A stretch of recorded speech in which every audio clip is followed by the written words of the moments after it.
Libros de Arena. Un espacio para la literatura, la historia y las bibliotecas públicas. Un patrimonio que le pertenece a usted.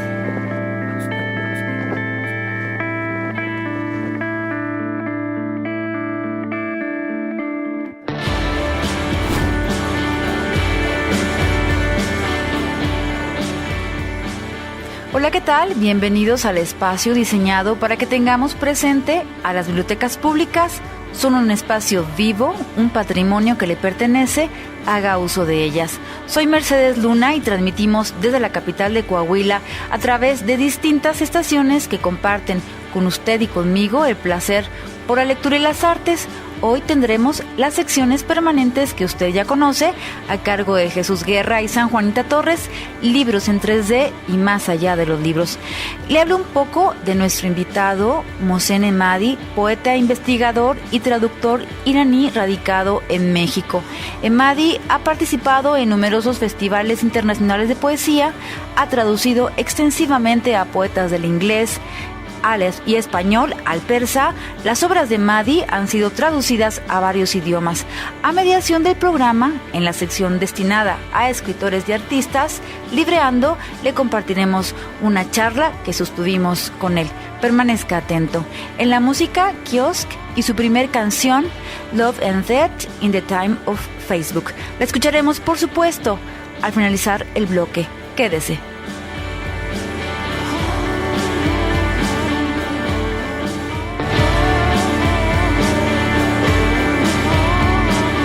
Libros en 3D. Libros en 3D.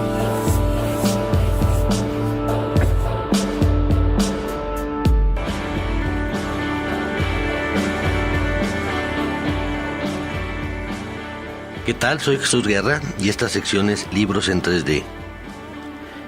Ya en otros programas he estado comentando cuentos de la antología Vampiras de la editorial Valdemar. Hoy continúo con comentarios de 3 de estos relatos, 3 de los más breves del volumen. El primero es El vestido de seda blanca, de Richard Matheson. Es un cuento relativamente breve, narrado por una niña en una suerte de monólogo alucinatorio. La niña obviamente tiene graves problemas mentales, se siente abandonada por su madre, la cual murió, y tiene obsesión por entrar a la recámara de su madre, sentarse frente a su tocador, mirarse en su espejo, abrir su armario y sacar, observar y acariciar un vestido blanco, obviamente perteneciente a su madre muerta, que es el vestido que le da título al cuento. La niña está al cuidado de su abuela y frecuentemente es visitada por otra niña, una vecina. La abuela tiene todo el tiempo que pedirle a la niña que no entre a la habitación de su madre y siempre tiene miedo de que el incidente vuelva a ocurrir. De ese incidente horripilante no nos enteraremos sino hasta casi al final de la historia, que es realmente pavorosa y muy recomendable. El escritor estadounidense Richard Burton Matheson nació el 20 de febrero de 1926 y murió el 23 de junio de 2013. Fue novelista, cuentista y guionista de cine de los géneros de fantasía, ciencia ficción y terror. Se trata de un autor muy conocido y apreciado, y hay muchas personas que, aunque no sepan de manera directa quién es él, conocen algunas de sus obras. Les doy un ejemplo. Él es el autor de la novela Soy Leyenda, que se ha adaptado varias veces al cine. La más reciente es una versión de 2007 con Will Smith en el papel protagónico, bajo la dirección de Francis Lawrence. Escribió además muchos capítulos de la serie de televisión La Dimensión Desconocida. Escribió alrededor de 21 novelas, además de libros de cuentos. Una de sus novelas, la estupenda La Casa Infernal, que la publicó en Estados Unidos en 1971, la recomendé aquí mismo hace algunos meses. No todo el mundo sabe tampoco, por ejemplo, que la primera película dirigida por Steven Spielberg, una película para televisión hecha también en el 71, llamada en inglés Duel, que sería duelo, pero que en México se llamó Reto a la Muerte, cuando esta cinta fue extendida y exhibida en cines fuera de los Estados Unidos 3 años después. Está basada en un cuento de este autor y el guión de la película también fue escrito por él. Quizás se acuerden de ella los cinéfilos, pues ahora es muy famosa. Trata, así a grandes rasgos, de un trailero psicópata que intenta asesinar a un automovilista que lo rebasó en la carretera. Toda la película es básicamente una larga persecución y aún así la película es aterradora. El segundo relato que les comento hoy es Solo sale de noche, del escritor William Tenn. El Dr. Judd, una suerte de médico rural de unos pueblos americanos, es un médico casi milagroso. Todos confían en su capacidad para curar. Un día llega a visitarlo su hijo, que estudia medicina en la ciudad. El joven se pasa los días de vacaciones descansando y paseando mientras su padre trabaja. Al mismo tiempo que comienza una extraña epidemia entre los niños de un pueblo vecino, el hijo del médico comienza a salir con una chica que acaba de conocer, de la que se ha enamorado perdidamente. Pero el muchacho llega siempre a casa en la madrugada porque su novia solo sale de noche. Por supuesto, Tatiana es una vampira y el Dr. Judd tiene una solución a esta enfermedad de la novia de su hijo. Este cuento, escrito en clave de comedia, es breve, divertido y sorpresivo. Su autor, William Tenn, era en realidad el seudónimo de Philip Glass, nacido en Londres en 1920 y fallecido en Estados Unidos en Pittsburgh en 2010. Era un escritor de novelas de ciencia ficción, fantasía y terror. Y el tercer cuento de los breves que les comento hoy se llama Roja como la sangre y es de Tanis Lee. El relato es una versión muy novedosa, compleja, oscura, pero a la vez optimista del clásico cuento de Blancanieves. Aquí los personajes son la reina bruja, el rey, Bianca, el cazador, el espejo mágico. Hay incluso una aparición de un ángel religiosamente complejo que sería, digamos, el diablo. Y los enanos no son precisamente los personajes alegres e inocentes de la película de Disney. El personaje de la vampira en este relato está encarnado primero por la madre de Bianca y posteriormente por la propia Bianca, lo cual, como pueden darse cuenta, implica un giro de 180 grados a la historia más conocida de Blancanieves. El texto está escrito en una prosa muy rica y metafórica. Se trata de un cuento verdaderamente sorprendente. Su autora es Tanis Lee, una escritora inglesa nacida en 1947 y fallecida en mayo de 2015. Escribió en los géneros de fantasía, ciencia ficción y terror. Escribió alrededor de 70 novelas para adultos y para jóvenes y unos 250 cuentos, pero lamentablemente muy poca de su producción ha sido traducida al español. Sin embargo, algunas cosas se consiguen de esta producción y bien vale la pena buscarlas y leerlas. Bueno, aquí termino hoy con mis comentarios de este libro de vampiras, antología de relatos sobre mujeres vampiro, publicado por la editorial española Valdemar en sus colecciones Gótica y el Club Diógenes. El libro tiene 532 páginas.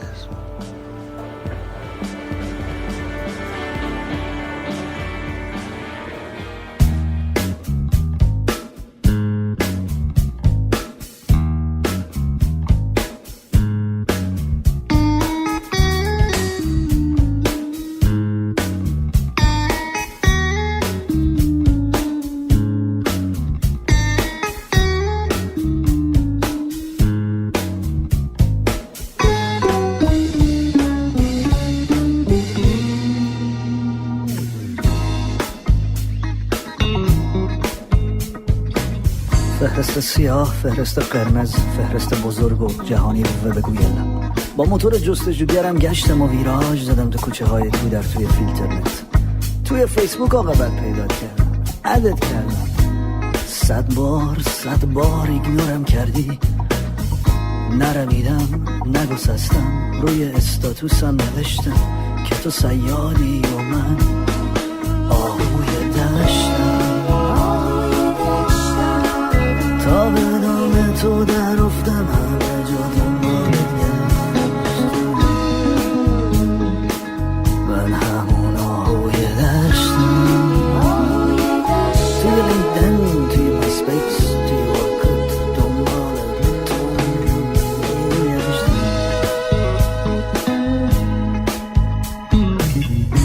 همه جا پروفایلمو دادم، بچهای خبرگزاری فارس فتوشاپ کردن و خوشتیپ شدم. یه سری عکس از غروب از تو فلیکر تو آلبومم آپلود کردم و دریوریای اوشو کپشن کردم تا آخر اکسپتم کردی. مثل سایه تو کامیونیتی ها دنبالت بودم، هرچی لینک میکردی لایک میکردم، شیر میکردم، ویدیوهای یوتیوب و زیر اسم تگ میکردم، به ایونت ها اینوایت میکردم، میزدم خودم و به در و به بالم. گرم یادآوریانم من از یادت نمیکنم، من تو را چش دارم، انقدر برات گیف میفرستم، انقدر گیف میفرستم تو بدونی هیچ وقت از یادم نمیکنم. ریلیشنشیپ زدی is complicated. الان موقع شکار منه، من دونجوان دنیای مجازی ام. انقدر پوکت میکنم که بیای رو اسکایپ با هم چت کنیم. ارتش سایبری هم جلو دارم نیست. از وبلاگت برام نگو هیتای ایرانیان و بالاترین و بی بی سی. هر چی بکوبی من میرقصم، از لینکای بامزه تا لینکای سیاسی. هیچی برام من مهم نیست، نه جرس، نه روزانه، نه خودنویس. من اهل رومانسم، پینگلیش نوشتم روی بنویس. آیش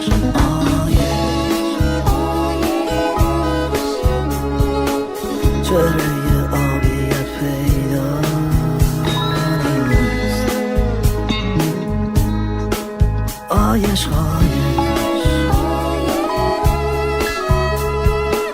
رنگ آشنای چهره پیدا نیست. فکر کنم هکت کردم، قربون پیکسلات. به کلیک کن تا ما فناشیم.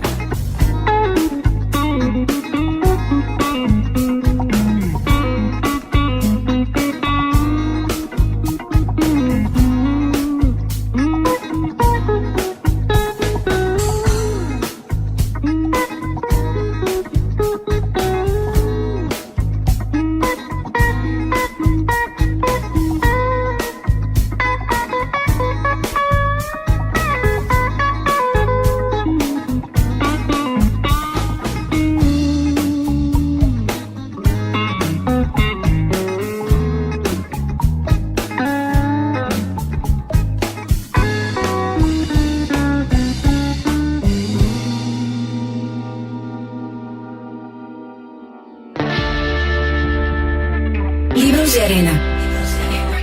Permanezca en sintonía.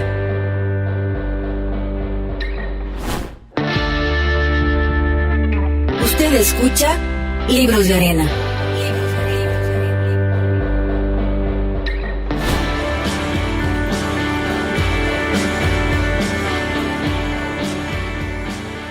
Si viene el terremoto, acamparemos con nuestras palabras en el desierto. Un día llegarán los trigos y los segadores nos cegarán con nuestras palabras y prenderán fuego a los campos. Entonces, en la puerta A4 tendremos un ataúd con nuestros nombres policopiados. Dile que venga al terremoto. Acabo de leerle un poema, el poema Enamorados del iraní Mohsen Emadi, poeta, traductor e investigador. Esté pendiente porque compartiré una entrevista que sostuvimos con él a mediación del programa. Al finalizar la siguiente sección escuchará nuevamente a Kiosk y su segunda canción, Saz Nemise Sad. Continúe en sintonía.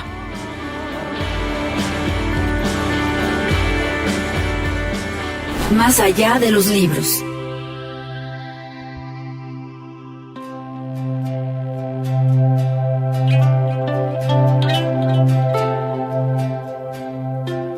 Muy buenas tardes, aquí con el gusto de siempre para compartir algunos datos o algunas lecturas que espero que sean de interés para todos ustedes. Hace poco llegó a mis manos un libro que se llama Atlas de los Indios de Coahuila, una publicación del Instituto Municipal de Cultura de Saltillo en el 2015, y cuyos autores son Carlos Manuel Valdés, Mónica Samantha Mezcua, Rufino Rodríguez y Miguel Ángel Reina. Es un libro, se lo recomiendo, muy interesante, con unas ilustraciones geniales, y ahí uno de los temas quiero hablar esta tarde con ustedes de uno de los temas que está en este libro, en las páginas de la 48 a la 55, y el tema es arte rupestre. Fíjense que nuestro estado es un estado muy rico en este arte, y se preguntarán ustedes qué es el arte rupestre.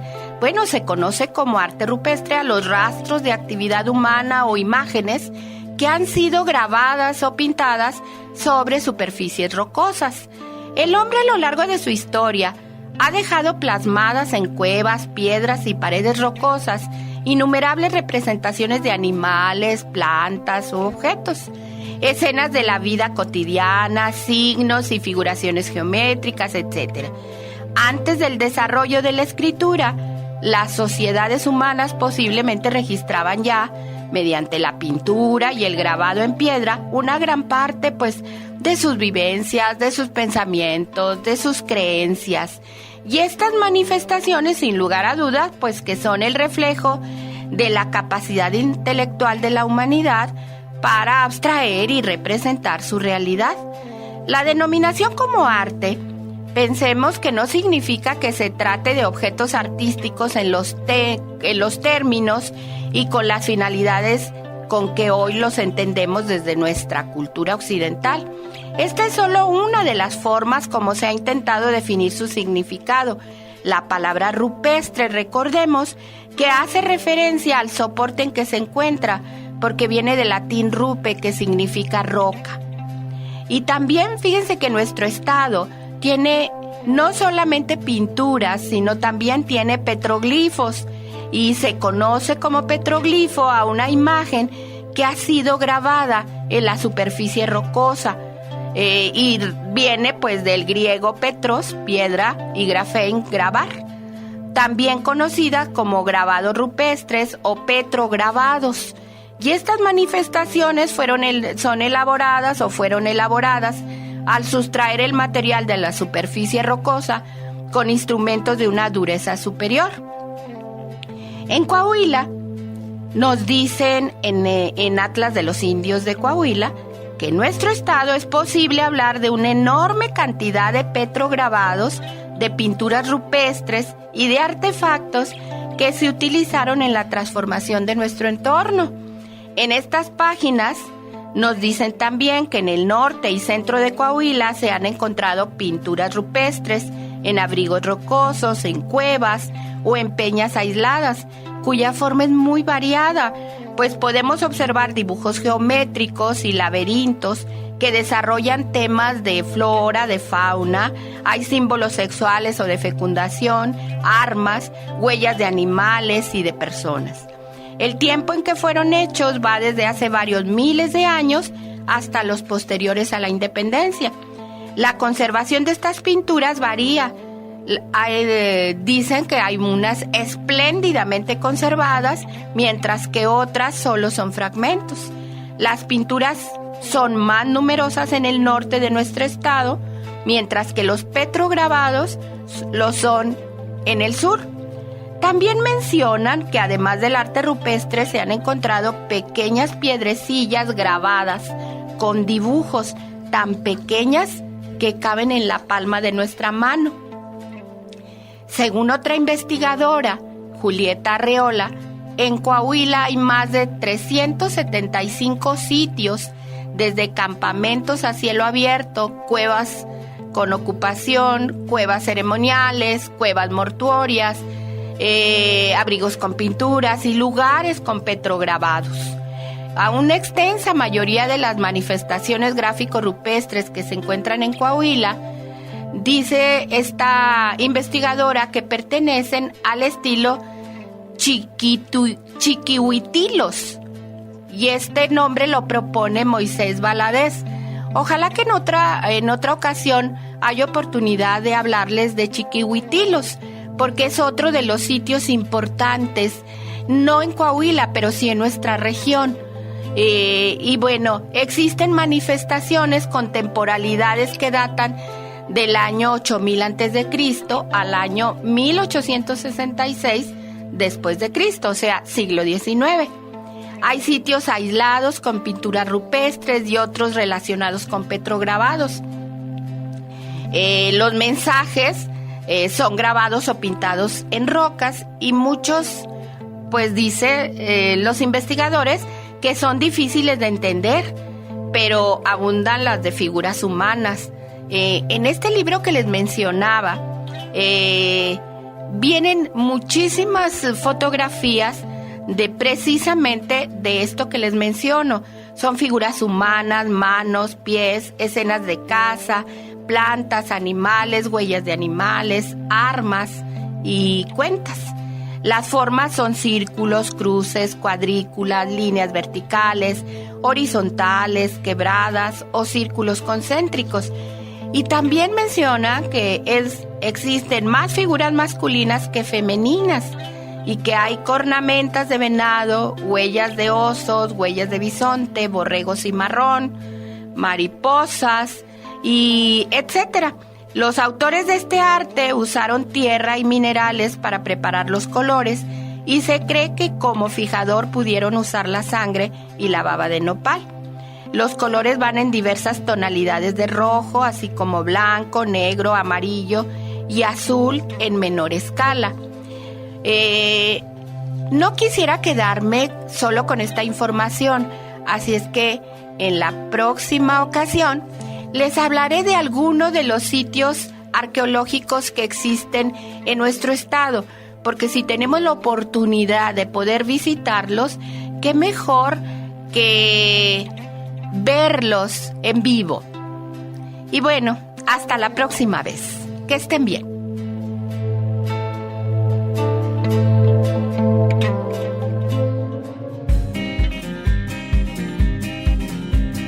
میگن اینجا گیتار نمیشزه میگن اینجا گیتار نمیشزه میگن اینجا گیتار نزن دست به ظرف خیار نزن میگن اینجا گیتار نمیشزه میگن اینجا باس نمیباسه میگن اینجا باس نمیباسه میگن اینجا باس نزن با دختر مردم لاس نزن میگن اینجا باس نمیشزه میگن اینجا درامز نمیشه زد تبل و دنبک جاز نمیشه زد میگن اینجا درامز نزن های حت بسته و باز نزن میگن اینجا درامز نمیشه زد جی کل میگن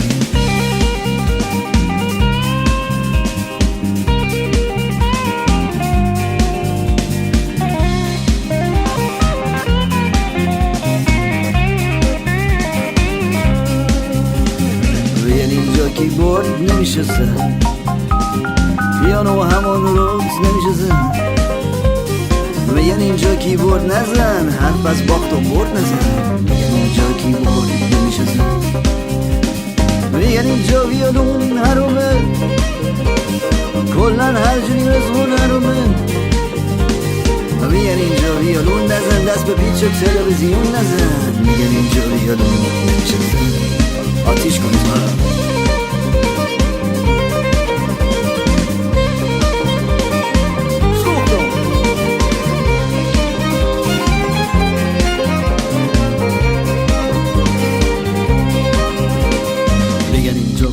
ساز نزنی مزغون و گیتار و درامز نزنی ما ساز میزنیم همینجا میرقصیم تا صبح فردا گور بابای اونه که میگن ساز نمیشه زد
de Arena. Permanezca en sintonía.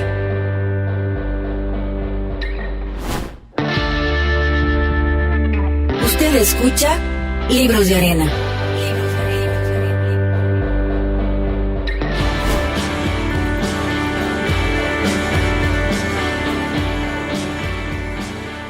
Continuamos con la sección de la entrevista. Compartiré una charla con el poeta iraní radicado en México, Mohsen Emadi. Entre otras distinciones, ganó la beca de Finlandia Literature Exchange por su traducción del libro La Antología de Poesía Finlandesa y el Premio Internacional de Poesía de Miedo en octubre de 2010. La principal traductora de su poesía del persa al español es Clara Janés. Permanezca con nosotros.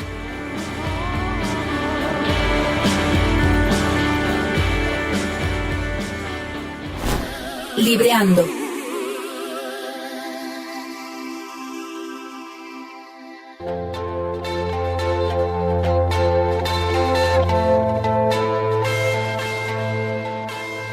Bueno, ¿qué tal? Estamos de regreso acá en el programa, en la sección que usted ya conoce.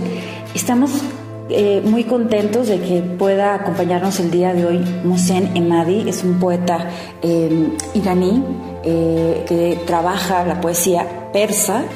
Está radicando actualmente en México y bueno, qué gusto que estés con nosotros, Mohsen. Gracias, Mercedes. Estoy muy alegre de estar contigo y con tus lectores. Sí, lectores en la radio, esto está muy interesante. Gracias, Mohsen. Tú tienes una trayectoria importante como poeta, pero quisiera que hablaras de tu trabajo también como traductor, porque esto abarca un trabajo destacado en varias partes del mundo, y el por qué has seleccionado a ciertos escritores. Donde yo nací, en Irán, había una tradición muy antigua de la poesía. Poesía antigua persa, desde figuras como Omar Khayyam, como Hafiz. Pero al encontrar poesía de poetas como García Lorca, ¿no? Sentí que falta algo importante en mi país y en mi lengua, ¿no? Eran un parte de poesía que se escribía en otros lados del mundo y faltaba en poesía persa, poesía antigua persa o poesía contemporánea persa. Y por vivir dentro de un sistema de dictadura, que el dictador de mi país ha cerrado llegar libros, ha cerrado como todas las fronteras del país para encontrar pensamientos nuevos que se nombraban como pensamiento occidental, ¿no? Y por eso primero pienso que me ha tocado de poesía del mundo era Lorca, ¿no? Y desde Lorca yo llegué a Langston Hughes, el poeta de Estados Unidos, y desde allá me fui a figuras como Paul Eluard y otros a leerlos, ¿no? Y sentí este sed y necesidad de traducirlos también yo, ¿no? Sabía inglés, como desde muy joven sabía inglés y podía leer en inglés, y empecé alrededor de mis 18, 19 a traducir poesía, ¿no? Primero de poesía gringa, ¿no? Pero poco a poco me fui a buscar parte de la poesía que no se circula tanto por razón politicales, por razón de capitales, y esta sería poesía en mi país, sería poesía de, por ejemplo, lenguas españoles, poesía de Europa Oeste, poesía nórdica, ¿no? Y poesía portugués, por ejemplo, o italiano, no se circulaba. Pues yo, al búsqueda de poeta, yo viajé, ¿no? Por ejemplo, cuando estaba en Praga, ¿no? Y trabajaba sobre poesía checa, tenía unas versiones hechas desde inglés antes, y después conocía unos amigos checos que me ayudaban a leerlos desde original y comprar y corregir mi traducción de este original checo. Y en esta época, por ejemplo, tenía un libro de poeta surrealista checo, se llamó Václav Nesval, y viajaba calle por calle basado en este libro. El libro se llama Praga con los dedos de la lluvia, ¿no? Y este libro es fantástico, libro de poesía. Yo traducí, por ejemplo, este libro. Hay figuras como Vladimir Holland, que yo traducí a persa como Una noche con Hamlet y muchas otras partes de Holland. Hay figuras como Orten, que es muy importante para mí. Él murió cuando tenía 23 años, en un accidente. Era afortunado que murió en este accidente porque era judío y 6 días después de su muerte abre el gueto de los judíos en Praga en tiempo de Hitler, ¿no? Era el tiempo de los nazis. Pues él escribe elegías fantásticas que, por ejemplo, una forma que yo casi siempre existe en mí por la pérdida de amigos, de otras cosas, compañeros que están muertos, era una forma de elegía, ¿no? Y elegía, como yo aprendí mucha parte de escribir elegías desde figuras como Orten, ¿no? Y después, por ejemplo, al lado de poesía checa, yo trabajé sobre poesía finlandesa. Vivía en Finlandia y en esta época que me fui primero exiliado a Finlandia, allá encontré poetas fantásticas como Pentti Sarikoski, como Bo Karpelan, como Edith Södergran. Y me emocionaba su poesía y sentí la necesidad que mi país tiene, mi lengua tiene, a conocer estas figuras que pueda abrir los horizontes de ver, ¿no? De visión para una lengua, ¿no? Y así como lenguas a veces pasa que hay caminos cerrados, ¿no? Y estos se abren, pero necesita este tipo de resistencia, este tipo de lucha que trae otros horizontes dentro de un lenguaje, ¿no? Pues desde allá, por ejemplo, poesía española, yo trabajé sobre poesía de Antonio Gamoneda, pues, trabajé sobre poesía de von Hellman, trabajé sobre poesía de muchos como Valente, Cernuda, ¿no? Cernuda es principal en mí, ¿no? O César Vallejo, que es muy principal para mí, ¿no? Como traducí también figuras como José Gorostiza, ¿no? Y tenía también interés a poesía brasileña, ¿no? Especialmente figuras como Ferreira Goulart, que ahora estoy trabajando, Ledo Ivo,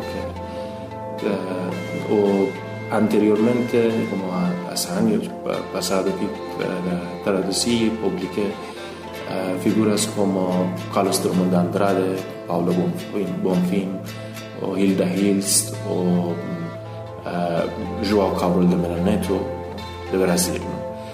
Pues es trabajo personal mío, es como rodando en lenguas que yo pensaba que no son canónicos para traducir en persa. Los canónicos en persa eran inglés, francés y alemán, ¿no? Pero español, finlandés, checo, romano, ¿no? Y estos lugares, su poesía no era conocida en el país por una razón muy importante, que no pertenecen a imperio, ¿no? Y el imperio tiene su política y su manera de distribuir las cosas, ¿no? Aquí también, por ejemplo, al llegar a México, yo podría ver que el mismo problema que existía en mi país existe acá. La gente se emociona mucho con un poeta mala gringo, ¿no? Pero no se emociona con un poeta grande albanés, por ejemplo. Claro. Y es un asunto importante que habla de político, de la traducción. Mi política era la lucha contra el canon, ¿no? Contra el canon en la traducción.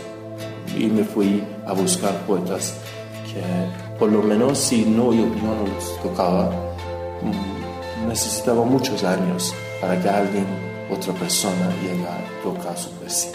Bueno, entonces te tomaste el trabajo y el gusto por que quedara el registro en persa. Sí, es que es un tipo de necesidad y sed. Yo me siento muy emocionado y muy siempre apasionado cuando encuentro un poeta. Es fantástico, es como ver otra subjetividad tuya cuando lo traduces, ¿no? Es otra subjetividad, y ver a ti mismo siempre de otra subjetividad es un asunto muy importante, ¿no? y nos ayuda, es un tipo de espejo, ¿no? Que nunca deja de ser espejo, ¿no? Y además es cuerpos que se mezclan, ¿no? Yo cuando, por mezcla de voces, ¿no? Yo cuando por ejemplo traducí a Hola o traducí a Vallejo, pienso que ahora en lengua persa ellos hablan con dos voces, su propia voz al lado, mezclado con mi voz. Y ahí, en esta mezcla de dos voces, otra subjetividad se crea dentro de la lengua. Y es interesante asunto para mí, ¿no? Y además, es una necesidad de cultura a conocer y reconocer otras culturas, ¿no? Muchas veces nosotros, en lugar de dar importancia a la cultura, damos importancia al poder militar o poder capital de otro país, ¿no? Pero la cuestión es que poesía viene de fondos de siglos. Es un fenómeno que todavía está vivo y define mucha parte de la cultura de un país. Y allá podemos encontrar unas bellezas que nos enriquece más que nos puede enriquecer capital o armas, ¿no? Y en este mundo tan trágico que todos lados están matando a otro lado o están dominando a otro lado, el mundo del colonialismo de un lado todavía sigue con asuntos de colonialismo y tragedias de fanáticos de ambos lados, ¿no? Fanáticos judíos, fanáticos cristianos, fanáticos islámicos, y este mundo tan oscuro que estamos viviendo hoy mismo, la necesidad más que tenemos es para la poesía misma, ¿no? Y esto significa que debemos que dejar las fronteras nacionales y irnos a abrazar otras culturas dentro de la poesía para poder sentir un tipo de humanidad colectiva, ¿no? Yo me imagino que, por ejemplo, un país chiquito como Finlandia tiene 5 millones de personas, que para México es como una chiquita ciudad, ¿no? Claro. Todo esto. Pero en esta lengua también tan joven se escriben grande poesía, ¿no? ¿Y por qué no debemos que leerlos? ¿Por qué no debemos que irnos a abrazarlos? Es un asunto importante que de enriquecer nuestro ser. Muy bien, bueno, ahorita el tiempo se nos está yendo muy rápido.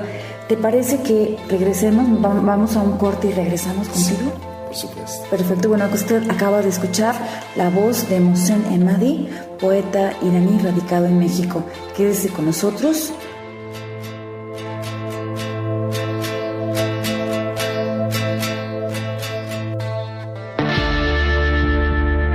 Libros de arena.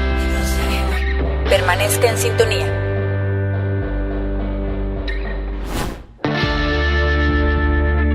Usted escucha Libros de arena.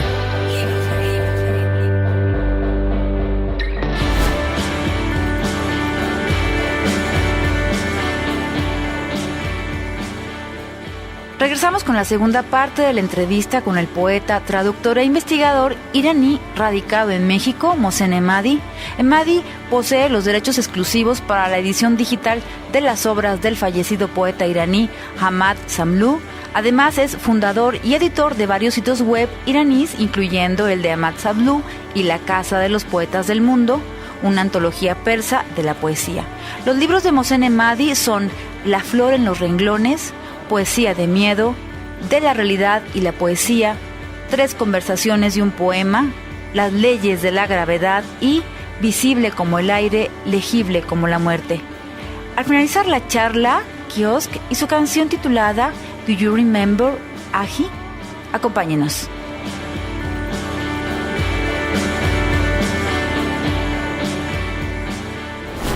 Libreando.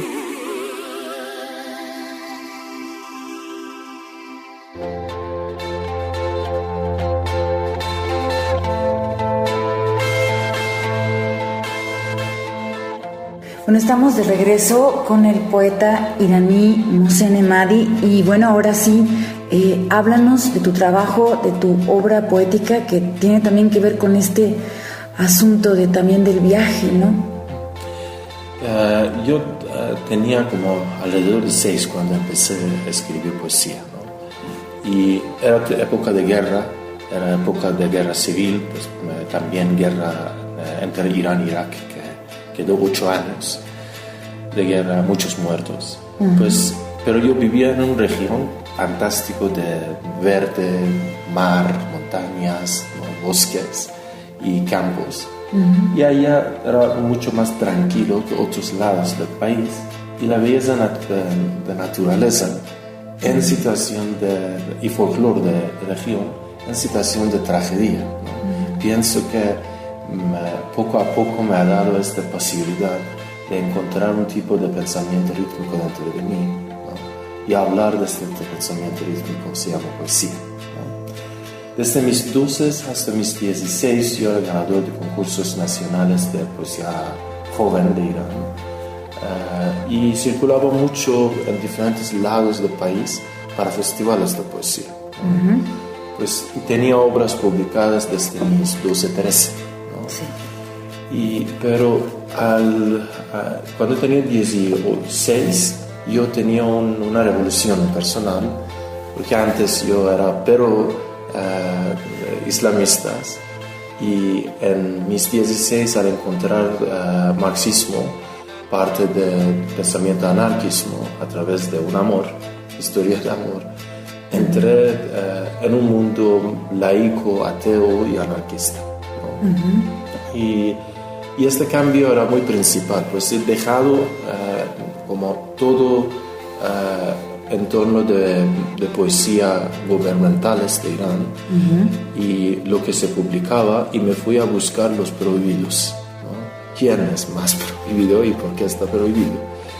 Y en este periodo mi poesía totalmente cambia, ¿no? Y así seguía, ¿no? de cambios y cambios y cambios, que siempre sí tienes razón, que tiene una relación con viajes, que es cambio de lugar. Pero cambio de lugar es cambio de muchas cosas. Cambio de lenguaje, ¿no? Cambio de imágenes, ¿no? Cambio de ritmos, ¿no? Y todos estos tienen sus reflejos de la poesía, ¿no? Y traducir, y también es otro de viaje, ¿no? Claro. Viajas a poesía de una persona, ¿no? Pues yo para un largo tiempo, después de esta revolución, porque en Irán no tenemos casi editoriales independientes en términos correctos, ¿no? Hay cosas que fingen ser independientes, pero no son independientes. Y todo libro debe pedir permiso como Ministerio de Cultura, que yo digo es Ministerio de Censura.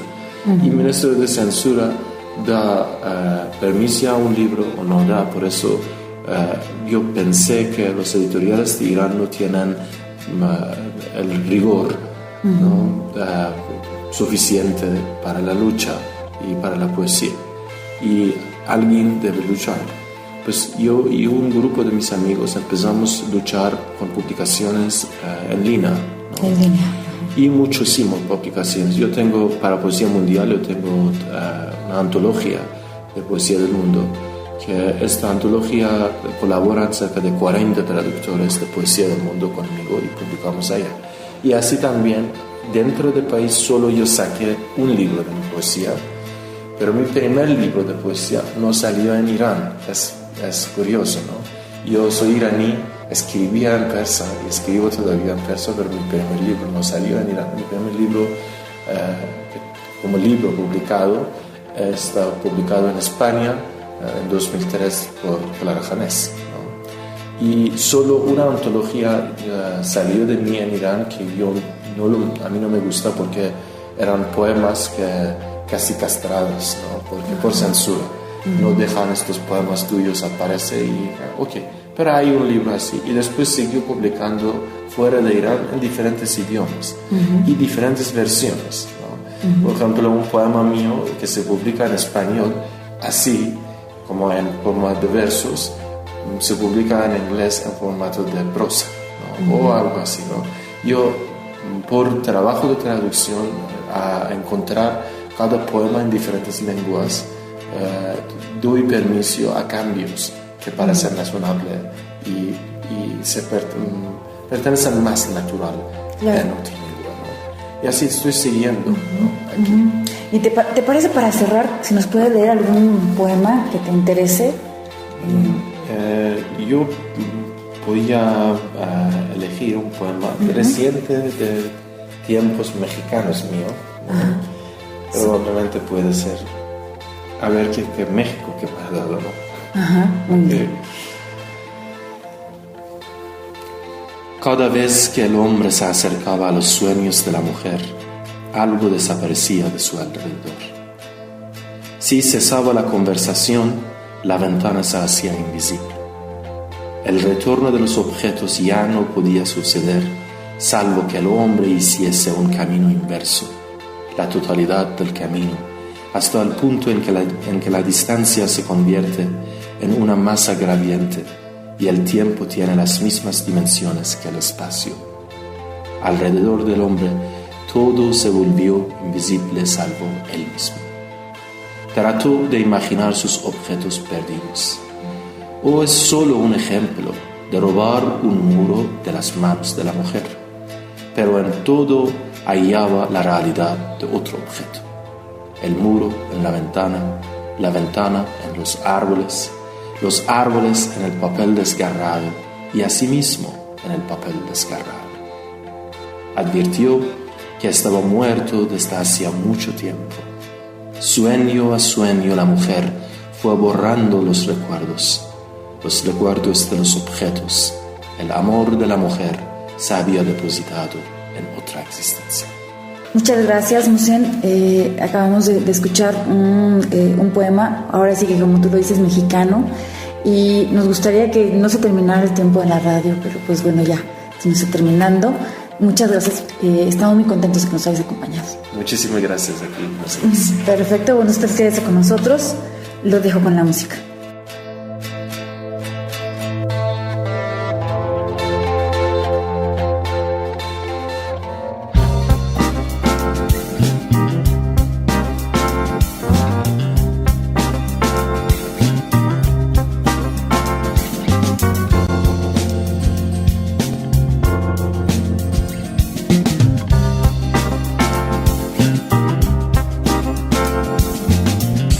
روز اول انقلاب ما انفجار نور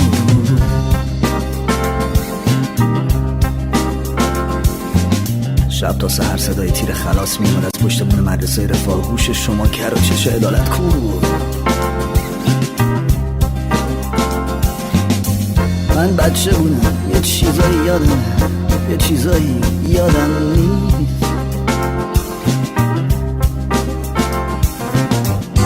حاجی تو چطور؟ حاجی یادت هست که یادت نیست. سال بعد مردم میرقصیدن تو خیابونا میخونن محمد نبودی ببینی شهر آزاد گشت. میگفتن جنگ تموم شده برمیگردیم سر خونه زندگیمون پشت اون خطای مرزی گذاشته.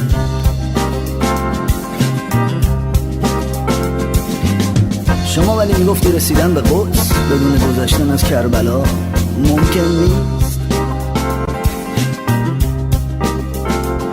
1 میلیون نفر کشته شدن پشت اون خط. حاجی محمد و یادته؟ نگو یادت نیست.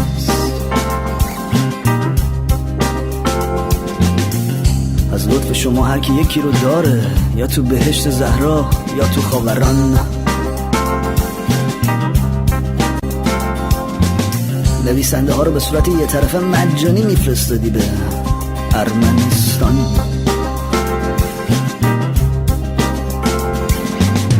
هیچ رستورانی واسه تو مثل رستوران میکنوس نیست.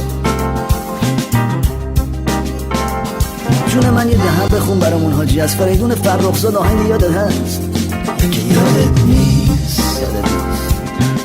اینجوریه.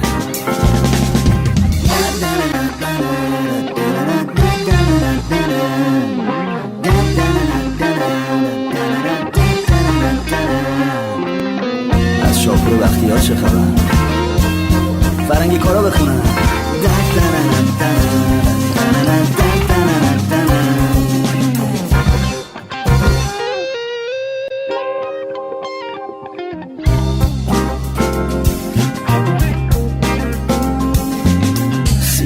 سال گذشت 100 سالم بگذره حاجی تو همینی.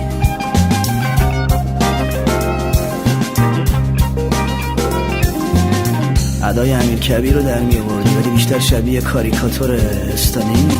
سیبیلات کو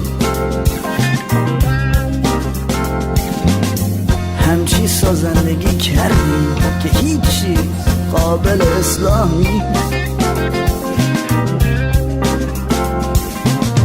از روی مصلحت ساکتی حاجی یا حرفی واسه گفتن نداری؟ چیزی یادت نیست؟ چیزی یادت نیست؟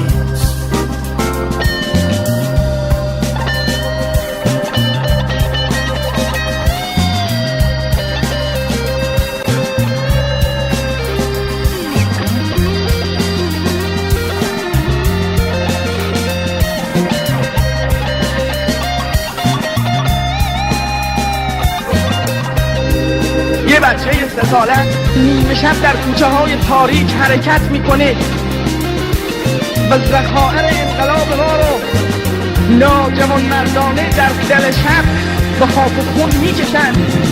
اون هم چه تروری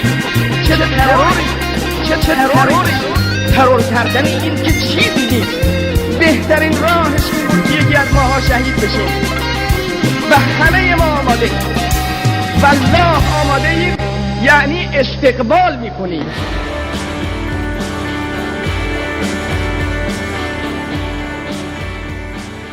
Escuchó la canción Do You Remember Aji de Kiosk y cierro con un poema del poeta iraní Mohsen Emadi.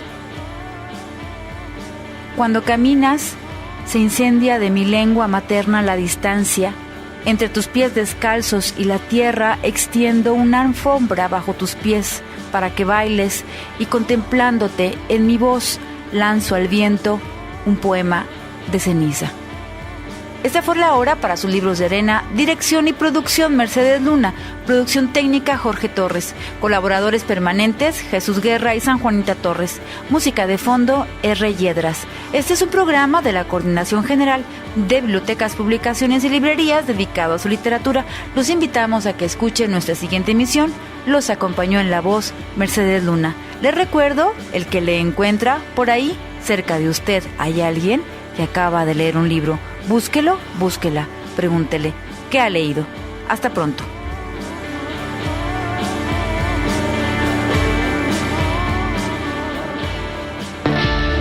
Esto fue Libros de Arena, un espacio para la literatura, la historia y las bibliotecas públicas. Lo esperamos en la próxima emisión. Consuma libros y literatura. Tú sin soldados en